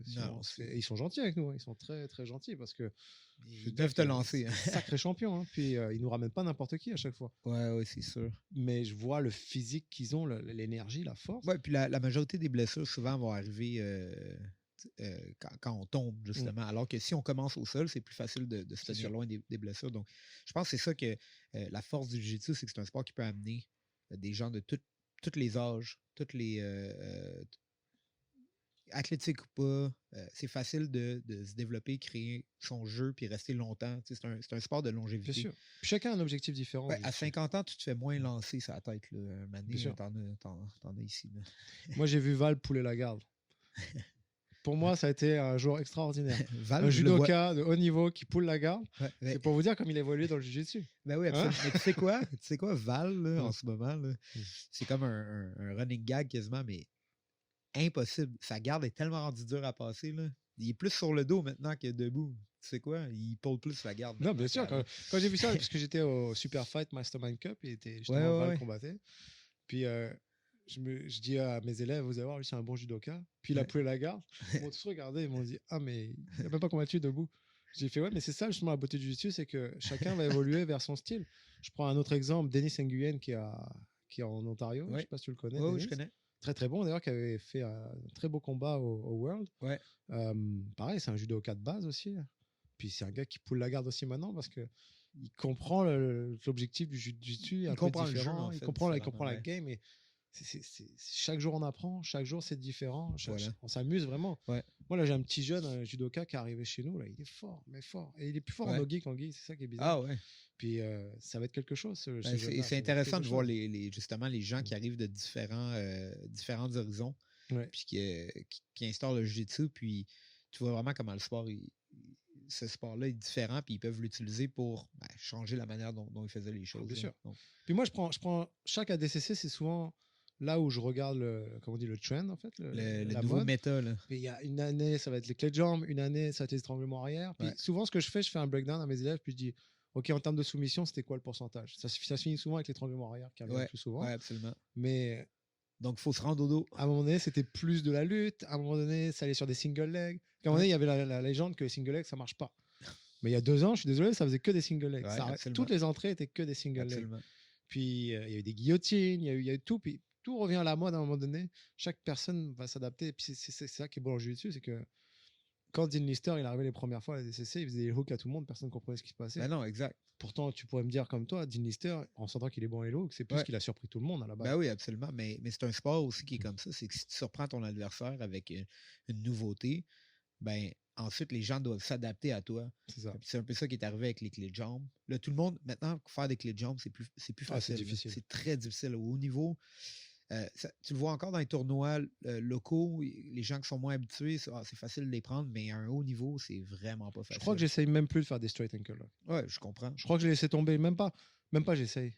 Mais même si je sais qu'il y a des gens qui vont taper dessus, je crois que par respect pour le jiu-jitsu, je crois que j'ai arrêté d'en faire parce que je sais que la plupart le défendent à niveau ceinture noire, ils le défendent définitivement. Les clés de jambes, les gens il y a eu une grosse comme révolution dans les dernières années, mais là, on est passé à autre chose. Puis là, il y a beaucoup, on retourne au pressure pass beaucoup qu'on a vu à ADCC, ou entre autres, les attaques de dos. Ça fait que, comme tu dis, ça évolue sans arrêt. Mais ça revient toujours aux bases. C'est la beauté du sport aussi. Ah, c'est ça qui est beau dans le jiu-jitsu. Enfin, en tout cas, en revenant sur la légalité, là, en fait, la dernière réunion que j'ai eue, c'était au mois de septembre l'an dernier. Cette fois-ci, donc j'étais un peu moins à l'aise avec ce qu'il nous avait dit. J'ai senti entre les lignes que ça allait être plus long que prévu. Ouais. Parce que déjà, cette réunion, c'était en septembre. Et la première réunion, il a dit on espère qu'en novembre, tout sera réglé. Et à ce moment-là, c'était déjà la deuxième réunion et il y avait loin d'être réglé. Parce qu'il faut se rappeler que c'est long après à faire voter en chambre. Parce qu'il faut qu'il y ait un consensus entre tous les arts martiaux pour qu'on soit d'accord avec ça. Une fois que le consensus est bon, là, il présente à ce qu'ils appellent la gazette officielle. La gazette officielle, c'est comme un journal ouvert où tout le monde peut le regarder, mais tout le monde a le droit de faire ses commentaires, que ce soit des citoyens, que ce soit les ministères, que ce soit tout le monde. Une fois qu'ils ont pris les commentaires, ils font les ajustements. Une fois que les ajustements sont faits, ils déposent en chambre. T'as vu, ça a pris peut-être 2 minutes à te raconter tout ça. Multiplie par 200 le temps que ça prend. Bien plus que 200. Bien plus que 2000. Même. Je sais à quel point la politique au Québec, ça peut être long. Ça, c'est quand tout va bien. Ouais, ça, c'est quand tout va bien. Puis juste quand tu m'as dit que tout le monde devait être d'accord, j'ai fait genre... Ouh, OK, on est loin. Il faut être d'accord entre, par exemple, du karaté et du jiu-jitsu. C'est pour ça que, par contre, ce que j'aimais dans ce qu'ils font, c'est qu'ils ne regardent pas le côté règlement. Pas ça. Donc moi, j'étais un peu intelligent. Ce que j'ai fait, c'est que j'ai dit, OK, en termes de règlement, en gi, c'est IBJF Abu Dhabi. Pour les enfants, c'est IBJF. Ouais. Pour le no-gi, j'ai mis tous les règlements. Parce qu'eux, ils ne comprennent pas, ils ne voient pas les raffinés. Ils ne voient pas les... Je n'ai pas fait comme en Ontario où j'ai imposé IBJF. J'ai dit, il y a Naga, il y a DCC, il y a IBI. Ouais. Il y a IBJF. Tu as montré les avenues possibles. Exactement. Puis après, on à nous de le gérer après. Très bien. Ce sera à nous de gérer ça. Je pense que ça va bien se finir au bout du compte. Je pense qu'on aura quand même pas mal de liberté par rapport à ce qu'on pourra faire. Il faudra juste être... On sera plus surveillé qu'avant, c'est certain. As-tu une idée un peu d'un timeline de temps que ça pourrait prendre? Dans le meilleur des mondes, je dirais cette année. Dans le monde officiel, je dirais l'an prochain. Dans le pire, je dirais dans 2 ans. OK. Écoute, le pire n'est pas si pire. Je sais que c'est long. C'est long, ça fait 5 ans. Je sais que c'est long. Ça ferait 5 ans en tout. T'étais quelle ceinture il y a 3 ans en arrière? J'étais encore mauve. Ouais, tu seras sûrement noir à ce moment-là. Je pense que ouais. Valérie de moi. Tu n'auras jamais fait une compétition. C'est un running gag. Là. Non, je vais être encore ceinture mauve dans 2 ans. Ça fait longtemps que tu es mauve, non? Ouais, ça fait longtemps. San Francisco, tu étais mauve déjà, non? Ouais. C'est parce que vous ne faites pas de gui, c'est ça? Non, c'est une très longue histoire que je pense que je vais garder pour un prochain podcast. Mais c'est de la faute de Taza et Eaton. Ils ont eu leur brune trop vite. John s'est fâché. John s'est fâché. Puis moi, vu que je vais à New York quand même souvent, on dirait qu'ils m'ont oublié. Fait que je suis là, je suis pris. Parce que c'est John qui vous donne les ceintures? Non, mais vu que Firas est ceinture noire en dessous de John, il demande à John. Puis c'est ça. Il a demandé il y a quand même 1 an et demi. Puis la réponse, ah ouais? Ça a été dans le vide. Fait que désolé. Non, mais sur ça, moi je trouve que ça finit vraiment bien le podcast. Oh, c'est parfait. Non, mais écoute, espérons que je sois peut-être ceinture brune dans 2 ans, peut-être noir. On verra où que ça va. Non, mais écoute, je trouve que tu me dis 2 ans, puis c'est con, là, genre, je sais que c'est long, mais en même temps, on dirait que ça me soulage parce que j'ai l'impression, dans ma tête, je suis optimiste, mais en même temps, j'ai l'impression que ça avance tellement lentement que j'ai l'impression que dans 5 ans, ça va pas être fait. Mais non, ils travaillent dessus quand même, Puis je pense que la CAQ, peu importe s'il y a des élections ou quoi, ils n'aimeraient pas trop que genre ça reste en suspens juste avant les élections. Non, ça paraît mal. Je sais pas quand est-ce que c'est les prochaines élections, parce qu'au Québec, il n'y a pas vraiment de date, c'est un petit peu des. Ouais, c'est aux 4 ans, mais ils peuvent déclencher un peu avant ou jamais après, là, mais ils peuvent s'arranger pour essayer de déclencher dans des périodes. Ouais, c'est ça. Dépendant de ce qu'il y a autour, tu sais. Donc, ça devrait être quoi, le seul truc, c'est que moi, j'espère, apparemment, j'ai eu des nouvelles, des échos, que ça pourrait se régler cette année. Okay. Si tout va bien, disons que cet automne, ça devrait être bien avancé. Ok, j'aime ça entendre ça. On espère. On espère. Exact. Maintenant, c'est ça la question, c'est est-ce qu'on va faire une fédération ou pas? Ouais. S'ils ne nous demandent pas de fédération, parfait. Mais selon le type de loi qu'ils vont faire, est-ce qu'on ne commencerait pas à se protéger? Ouais. Maintenant, je vais être honnête avec toi. Moi, je ne veux pas faire une fédération comme font les autres, en fait. Ouais. Encore une fois, ils ont pris le modèle ancien où ils demandent de faire payer une somme à quelqu'un qu'on ne sait pas trop où ça va. Moi, je le vois plus comme une offre de service, une fédération. Ouais. Ça vient sur 4 points principaux. Premièrement, je pense que Val va m'appuyer là-dessus. Une assurance pour un gym comme ça, c'est cher. C'est très cher. Ça veut dire que moi, personnellement, je vais donner des chiffres, mais je paye 3 000 $ par an. Parce que je suis le seul club au Québec qui assure médicalement mes élèves. Ouais. Que s'ils se blessent, j'ai une assurance médicale sur mes élèves. C'est-à-dire que si jamais ils se blessent, ils peuvent aller voir un physio, un ostéo. Ils peuvent. C'est sûr qu'au travail, elles seront bien meilleures, les assurances. Oui, mais quand même, c'est déjà bien que tu offres ça. Je touche du bois, même si ça, c'est du cuir. Mais on va dire, s'il y a un décès, s'il y a une paralysie ou quoi que ce soit, il y a 10 000 $ qui reviennent à la famille. Okay. Il y a vraiment j'ai quand même pris cette assurance-là en plus de ma responsabilité civile qui est obligatoire. De toute façon, pour rentrer dans un local privé, on ne peut pas rentrer sans une responsabilité civile. Le problème, c'est que pour discuter avec des assurances d'arts martiaux, souvent, c'est très flou pour eux. Il y en a 1 ou 2 qui connaissent un petit peu. On m'a sorti des primes exagérées ou des fois, on m'a dit carrément, on ne fait pas. On ne veut pas, on ne veut rien savoir. Parce que c'est souvent associé au MMA en plus, le jiu-jitsu. MMA pour les assurances, c'est associé au motard. Donc, ça devient compliqué. Ça va bien, là. Donc, déjà, la première chose qu'on voudrait faire, c'est aller voir pour tous les gyms, faire une assurance collective. OK, ouais. Parce que, sous la fédération. Sous la fédération, clairement. Combien de fois dans l'année, moi, je réclame pour responsabilité civile? Combien de fois mon toit est tombé? Jamais. Ça m'est jamais arrivé. Mais je paye quand même 3 000 $ par an. Ouais. Donc, je me dis par là, si demain, je dis à tous les gyms de Montréal, OK, est-ce qu'on la prend? Est-ce que vous voulez? Puis ça va vous coûter 300 ou 400 $ l'année au lieu de vous coûter 3 000. Vraiment plus je pense que déjà, si je peux leur faire sauver 2 000 $ par an, tout le monde va être content. Déjà, c'est la première des choses. Définitivement. La deuxième, ce serait une assurance facultative. Et là, je dis bien, c'est là la grosse différence. Facultative pour les compétiteurs et les gens qui s'entraînent, c'est-à-dire une assurance comme moi, je dans mon école, mais qui ne serait pas obligé de payer comme ils le font dans d'autres fédérations. Donc, où ils disent tu ne peux pas faire de compétition si tu n'as pas payé la fédération. Ouais, ok. Je comprends. Donc, très bien. À ce moment-là, ça serait je veux me protéger. Ça, c'est ton choix ou c'est pas ton choix, mais ça ne t'empêchera pas de faire les compétitions. Ça, c'est intéressant. Ça. Donc, ce ne serait pas grand-chose, mais... C'est sûr que je ne me protège pas. Mais je fais des blagues. Non, mais ça, c'est intéressant d'avoir justement le choix, puis c'est libre aux compétiteurs. Bien sûr. Puis la troisième chose qui est importante, c'est de faire une compétition québécoise. Oui. Quand je dis une compétition québécoise, c'est une compétition avec un classement québécois. Et je pense qu'il n'y a pas beaucoup de gens qui le font dans le monde. Et ça, c'est important si on veut évoluer. C'est d'avoir un classement des gens qui s'entraînent au Québec.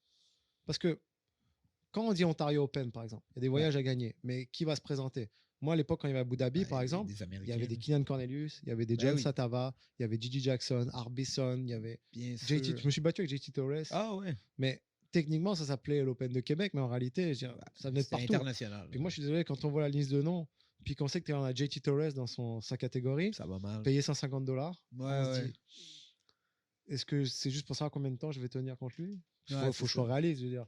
Entre un gars comme moi qui fait un travail à plein temps puis qui s'entraîne 4 fois semaine, lui s'entraîne à plein temps. C'est sa vie. Il faut que je sois réaliste. Ça n'a pas une surprise extraordinaire. Le jiu-jitsu, il n'y en a pas beaucoup de surprises. Puis les compétitions, ça devrait être accessible surtout un Open, ça devrait être accessible à tout le monde qui travaille, qui s'entraîne, peu importe. Mais puis avoir le classement au Québec, ça permettrait justement de créer un classement québécois de gens résidents du Québec pour dire, eux, c'est le point de mire. Dans un idéal génial, ce serait que créer une équipe Québec. Ça veut dire qu'une équipe qui, par exemple, ceux qui finissent premiers dans leur catégorie, on puisse créer par exemple un entraînement mensuel où ils se rejoignent tous, ils se préparent pour une grosse compétition. Ouais, comme peut-être un quintet ou peut-être quelque chose d'autre, ou une compétition, ça pourrait être les mondiaux, ça pourrait être... Exactement. On dit par exemple, il y a un ADCC et puis on veut qu'ils se qualifient pour l'ADCC, donc il faut arriver à prouver. Bon, ADCC, c'est un peu différent parce qu'il y a un système d'invitation, puis il y a les trials. Bon, par exemple, des trials, par exemple. Si demain, je dis, bon, on va envoyer nos meilleurs Québécois pour se battre, si demain, toi, tu es le meilleur Québécois et qu'on te dit qu'on peut te payer ton voyage, ton hôtel, puis tout ça, c'est intéressant. C'est très intéressant. C'est intéressant parce que du coup, tu vas représenter quand même TriStar, mais sous l'égide du Québec. Puis tu vas t'entraîner avec les autres qui sont bons au Québec pour arriver à faire quelque chose pour représenter ta nation ou ta province en tout cas. Puis après que les autres provinces le fassent, puis après ça devienne, parce que si on veut le démocratiser, en faire un Jeux Olympiques, il n'y a que comme ça que par là que ça passe. Je suis 100% d'accord. Je trouve que c'est intéressant comme idée, puis j'aime aussi que tu amènes ça comme idée, de dire, OK, c'est bien beau de légaliser, puis de revoir nos acquis au niveau du jiu-jitsu, mais pourquoi est-ce qu'on ne fait pas quelque chose de structuré, mais aussi qui a une certaine liberté, mais qui nous permet d'être bien représenté. Exactement. C'est parce que je veux pas qu'on fasse la fédération maintenant parce qu'on est en situation d'urgence. Ouais, exact. Je veux pas forcer les gens à leur dire, faut régler faites ça, puis donner de l'argent pour quoi que ce soit, alors qu'on n'a rien à vous proposer, puis on ne sait pas où ça va. Je veux que les gens le fassent parce qu'ils ont envie. J'avais un peu une chicane, justement, je peux le dire ici parce que je trouve ça assez drôle, mais à un moment donné, je me suis un peu chicané avec le gars du taekwondo à La Réunion. Parce que le gars du taekwondo qui commence à me dire, regarde, mais ceux qui auront les permis d'événement, est-ce que la fédération va être obligatoire? Ils seront obligés de passer par nous. Et le gars lui a dit non, ça ne sera pas obligé que ce soit la fédération qui gère les permis, ce sera nous. Puis si le gars présente les exigences médicales et sécuritaires, il pourra faire les compétitions. Puis là, donc le gars de taekwondo qui lui répond, ouais, mais alors ça veut dire que tout le monde pourra faire des compétitions de taekwondo? Et il a dit, bah oui, tant qu'il présente les choses sécuritaires, c'est pas fédération. Il dit, oui, mais nous, on va les attaquer en justice. Puis là, je lui ai dit, mais tu vas carrément les attaquer en justice, tu vas prendre des avocats pour ça? Je dis, mais il faut vous rappeler qu'à la base, une fédération, votre but, c'est d'encadrer les gens. Puis s'ils adhèrent pas, ils iront pas aux autres compétitions, ils vont rester avec vous, c'est sûr. Puis c'est pas parce que demain il y aura des permis que tout le monde va faire des compétitions de taekwondo partout. Il n'y en avait pas avant. Pourquoi d'un seul coup il y en aurait plein? Non, c'est pas soudainement il y a des gens qui pensent qu'ils vont faire plein de cash avec ça. Parce qu'ils réalisent pas. Tout le monde a fait l'erreur avec le MMA Pro à l'époque. Tout le monde a se dit moi je veux partir mon événement de MMA Pro. Ça coûte cher puis ça coûte cher, du temps. Remplir les salles. C'est pas facile comme projet. C'est pour ça que l'amateur c'est plus développé. Parce que l'arrêté de l'amateur c'est qu'on paye pas les combattants. Ben non, fait que tu as tout ce budget de plus que tu libères. Là. Exactement. Donc, et le quatrième point qu'on aimerait amener, c'est un répertoire québécois. C'est-à-dire un répertoire de toutes les écoles qu'il y a au Québec. Oui. Puis, moi, par exemple, on me contacte beaucoup, puis les gens me disent où est-ce que je pourrais m'entraîner si je suis là? Là, je pense plus en tant qu'instructeur dans ma BJJ, je pense en fédération. T'habites où est-ce que tu es localisé? Moi, je suis localisé à tel endroit. Voilà, dans ton coin, il y a telle école, telle école, telle école. Avec peut-être leur site web, leurs réseaux sociaux, ils peuvent les contacter. Directement. Un peu comme fait à BJF, par exemple. Il y a toutes les écoles, le répertorié, mais dans mon cas, moi, des fois, les gens me demandent à Trois-Rivières où est-ce que je peux m'entraîner. Bon, bah, tu as ces écoles-là qui sont à côté de chez toi. Intéressant. Ces écoles-là. Puis, ça rendrait le jiu-jitsu plus accessible. Bah, bien sûr, parce que souvent, les gens, ils se demandent où il faut aller. Puis tu peux avoir des visiteurs de francophones ou pas. de n'importe où dans le monde qui veulent visiter une école, ben, des fois, s'ils n'ont pas accès ils ne connaissent pas des gens en particulier, ben, ils peuvent aller sur le répertoire. Bien sûr. Jiu-Jitsu Québec, puis ils trouvent. Puis en plus, il y aura un conseil, il y aura quelque chose. C'est-à-dire que si c'est reconnu par la fédération, c'est quand même sérieux. Pour l'instant, notre répertoire, c'est Google en quelque sorte. Voilà. Si on tape BJJ Montréal, on va voir les écoles qui payent le plus d'argent pour être référencées. Est-ce que c'est la meilleure? Est-ce que c'est la mieux? Est-ce que ça va être celle qui concorde le plus à ce que je veux faire? Non. C'est pour ça que moi, dans mon école, par exemple, j'ai une semaine d'essai gratuite. Pas un essai gratuit. Parce que je veux pas bloquer les gens sur une année d'abonnement si ça leur plaît pas. Non, c'est ça. Je veux être sûr que faites tous les cours de la semaine. Puis j'ai des gens, je vais être honnête avec toi, j'ai des gens qui sont arrivés, premier cours, je vais m'inscrire. Ils ont fini leur semaine, ils ont vu que c'était pas si facile que ça quand même. Puis ils sont pas inscrits. Alors que le premier jour, ils seraient inscrits. C'est correct. Mais il n'y a rien de pire qu'un élève qui vient à reculons. Ben, c'est sûr. Ou qui vient pas.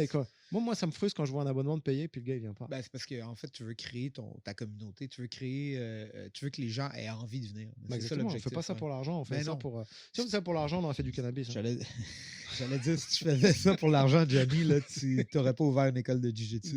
C'est parce que tu es passionné. Vraiment. Écoute, je pense qu'on a fait quand même un bon tour de la question. Puis je me sens déjà, moi, plus informé parce que je comprenais un peu, mais il me manquait un peu de pièces. Puis en fait, j'espère j'espère que ça va se régler le plus vite possible. Puis je veux te remercier aussi pour le travail que tu fais dans le comité. Merci, c'est très gentil. On a besoin de gens comme toi. Je trouve que ça démontre, entre autres, la passion que tu as pour le sport, mais aussi pour la communauté. C'est pas facile. Je veux dire, moi, je fais du jiu-jitsu à temps plein, mais mon temps est partout. Puis là, des fois, je me dis, j'aimerais ça peut-être un peu plus m'impliquer. Le podcast, ça peut peut-être aider un peu, au moins qu'on en parle. Écoute, puis je vais me tenir de plus en plus au courant, puis si on peut régler ce problème-là, ça va être c'est bien. sûr que le jour où on va aller vers une fédération, là, il va y avoir un appel général. Absolument. Vous voulez qu'on le fasse? On va avoir besoin de bénévoles. On va être là. C'est sûr et certain. On va être là, c'est sûr et certain. Je vais avoir besoin de comptables, je vais avoir besoin de gens informatiques, je vais avoir besoin de... Moi, je peux pas tout faire. Puis on a un following aussi, on peut amener les gens à être au courant. Taza, il y a une dizaine de milliers d'abonnés. Oui, ils sont partout dans le monde, mais à chaque fois qu'on voyage, je te dis, partout où on va, il y a des gens qui nous disent, c'est quoi qui se passe au Québec? Comment ça, c'est illégal? Puis je sais que ça t'est arrivé aussi. Mais on s'en fait parler, fait que les gens sont intéressés parce que c'est une communauté internationale qui n'est pas juste. Non, c'est ça. C'est pas juste, ça se passe pas juste dans le gym. Puis on est toujours bien accueillis partout où on va dans le monde. Absolument. Partout où on va. Moi, n'importe quelle école où j'ai été, j'ai jamais eu de problème. Fait qu'un gros merci. Puis écoute, je vais te laisser une petite seconde si tu veux peut-être plugger ton école. Si tu as quelque chose, des gens à remercier, vas-y. Bien sûr. Si je voulais remercier des gens principalement, moi c'est le jiu-jitsu en général. Génial. Moi je suis content de ce qu'on fait, on s'éclate, c'est un sport avant tout, il faut se rappeler ça. Il y a beaucoup de gens qui oublient ça, qu'on fait un sport, on est là pour se détendre. Je veux remercier surtout la communauté de pousser derrière, de vouloir nous aider tout le temps. Les donneurs de leçons, je préfère qu'ils restent à la maison. Mais ceux qui veulent nous aider, moi je suis toujours 100% d'accord, puisqu'on va dans le même but, dans le même chemin. Si demain ça mènera à des bonnes choses, tant mieux pour nous. Génial, je veux remercier des gens comme vous pour ce que vous faites, pour la visibilité. Moi, je suis désolé, je regarde jamais de vidéos sur Internet ou quoi, mais pourtant le quintet, j'étais le voir. Je suis content d'entendre ça. Parce que vous êtes des jeunes d'ici, puis je vous connais, je sais qui vous êtes. Puis si Val il se bat aux Européens, au World, j'essaie de voir. Je regarde toujours les brackets. Minute par minute, Brianna. Oui, Brianna, tous ces gens-là. Bien le Québec aussi. Puis, le vendredi matin, c'est le bon exemple, par exemple, de qu'est-ce qu'on a à Oma. Moi, le vendredi matin, j'ai des gens comme Raphaël, Gumby, Brianna, Cascao, j'ai des gens de Gracie Barra, je peux pas dire non, qui viennent. J'ai des gens, j'ai 5-6 ceintures noires le vendredi matin. On regarde le line-up, on a peur, mais on se dit. Mais c'est ça qui est le fun. C'est ça qui est cool, c'est que je veux créer, je veux comme ça, et puis je remercie les gens d'avoir changé leur état d'esprit. Ouais. Parce qu'à l'époque, c'était trop fermé. Trop fermé. Ouais. Puis là, je pense que c'est un mal pour un bien ce qui se passe. Ça a recréé une unité. Ça ouvre beaucoup. Ça a prouvé que genre on peut s'entraider. Puis finalement, on n'a plus rien. Puis là, du coup, on se dit bon, qu'est-ce qu'on peut faire pour aller mieux? Puis la seule chose, c'est en serrant les coudes. Donc, je remercie vraiment les gens d'avoir supporté tout ça, puis de continuer comme ça. Génial. Puis si on veut te contacter, tu es sur les réseaux sociaux, Johnny? Oui, mais alors moi, je suis old school. Hein. Donc, je vous dis, c'est le premier podcast de ma vie. Je crois que c'est même le premier que je regarde. Moi, sur les réseaux sociaux, Instagram, c'est OmaBJJ. Parfait. Donc, c'est l'école. C'est ton école. Et moi, sur Facebook, j'y suis, bien sûr. Ouais. Mais l'école, c'est ça. Moi, j'ai des cours tous les jours, matin et soir. Puis si vous voulez une semaine gratuite, Si vous voulez une semaine gratuite, si vous êtes des ceintures noires, c'est gratuit. Génial. Vous pouvez venir vous entraîner, il n'y a pas de problème. Si vous voulez vous pousser pour la compétition, surtout en no-gi, on est solide, mais en gi avec Cascao, c'est quelque chose. Ouais, ben, les deux. Les deux, donc n'hésitez pas. C'est solide. C'est vraiment, vraiment intéressant les cours du vendredi. Génial. Matin. Écoute, un gros merci encore. Puis rapidement, moi, je vais remercier nos sponsors habituels. Donc, d'abord, on a Mizu Studio. On est ici en studio à Mizu, dans le gym, toujours clean. Si vous voulez une place pour vous entraîner aussi à Montréal, c'est à Saint-Henri, facile d'accès. Puis on a Val ici qui va toujours être là pour cleaner les mats. Ensuite, je veux remercier Roll Forever, qui est la première fois que je l'ai remercié en français, mais Belly qui m'aide, c'est mon sponsor principal. Elle me permet d'aller à des compétitions, puis elle permet à pas juste des athlètes locaux. Elle vient de la Caroline du Nord, mais en fait, elle a créé une compagnie pour. Elle commence à aller chercher des athlètes de partout dans le monde pour les aider. Donc, elle m'a permis d'aller à beaucoup de compétitions cette année. On en a besoin en tant qu'athlète. Si vous voulez un rash guard aussi, on a des rash guards uniques de Roll Forever. Vous pouvez me contacter sur les réseaux sociaux. Ensuite, on a Scramble Canada, la boutique qui est ici même au Mizu. Donc, pour vos achats, si vous avez besoin de linge ou de gi, de n'importe quoi, Jiu-Jitsu, Scramble Canada. Il y a aussi le site web. Vous pouvez sauver de l'argent avec nos codes. Ensuite, on a Kimura Soap. Après l'entraînement, si vous êtes sale, ben, lavez-vous. Même si vous êtes propre. Ouais, même si vous êtes propre. Après l'entraînement, lavez-vous, point final. Merci, Johnny. Lavez-vous.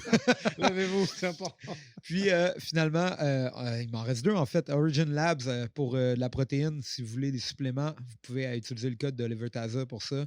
Puis, je vais finir avec Physiomentum qui m'aide beaucoup, qui aide beaucoup d'athlètes de Jiu-Jitsu. C'est dans l'ouest de l'île, Kirkland, mais c'est les meilleurs physios. Vraiment, ils comprennent le sport qu'on fait. Je perds mon français.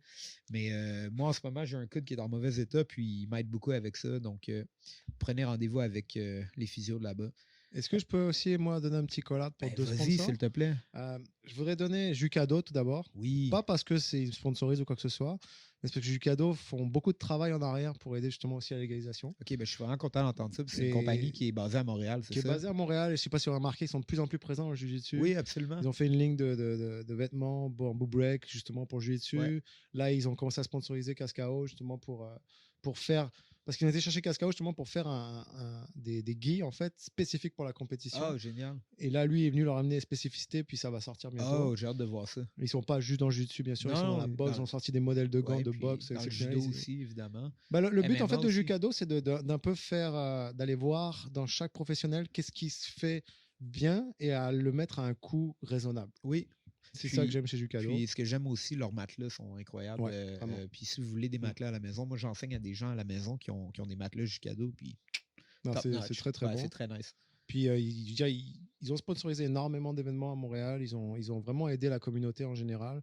Puis la personne qui est à la tête de ça est quand même un avocat de base. Puis ils m'aident beaucoup sur les conseils juridiques également. Bon, on est content de les avoir de notre bord. Je suis vraiment content. Puis comme je dis, il ne fait pas que ça pour l'argent. Il fait vraiment ça pour faire avancer les choses. Génial. Puis Absolute Grip, comme vous voyez mon t-shirt. Oh yeah. Je ne sais pas si vous connaissez. Pour ceux qui ne connaissent pas, c'est du tape. Du tape pour se protéger les mains quand on vieillit ou quand on veut pas mal vieillir. Ça permet d'avoir les phalanges dans un état meilleur. Ça permet d'avoir surtout un grip beaucoup plus fort quand vous prenez les gi, ce qui est très important.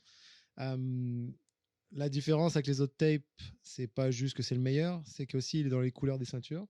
Donc ça c'est cool, les gens aiment bien s'identifier aux couleurs de leur ceinture. Je vais pouvoir avoir du mauve toute ma vie. Et puis le but aussi sera peut-être un jour qu'ils vont créer apparemment une compétition qui va peut-être aller chercher, parce que comme toute marque, qu'est-ce qu'ils cherchent les gens, c'est de se faire sponsoriser par les marques. Oui, bien sûr. Puis Absolute Grip va peut-être venir avec un concept en fait de compétition pour offrir des sponsors. Ah, génial ça. Donc ça serait peut-être intéressant. Où est-ce que ça va commencer? J'en sais rien parce que je leur explique la situation actuelle. Ils hésitent États-Unis, Canada, Ontario, au Québec. C'est sûr que c'est plus facile pour l'instant de le faire au Canada parce que le dollar canadien est beaucoup moins élevé. Ouais. Mais c'est un peu sera un terrain de test, mais ça va sûrement tourner vers une tournée nord-américaine qui permettra aux gens de sponsoriser. Puis c'est le but de tout combattant d'aller chercher des sponsors. Oui, définitivement. Si on veut continuer. Bien sûr. Puis à la hauteur de ce qu'ils peuvent faire, donc ils veulent aider aussi la communauté du Jiu-Jitsu. Et voilà. Bon, un gros merci, Johnny. Puis à la prochaine à tout le monde, en français ou en anglais. Bye.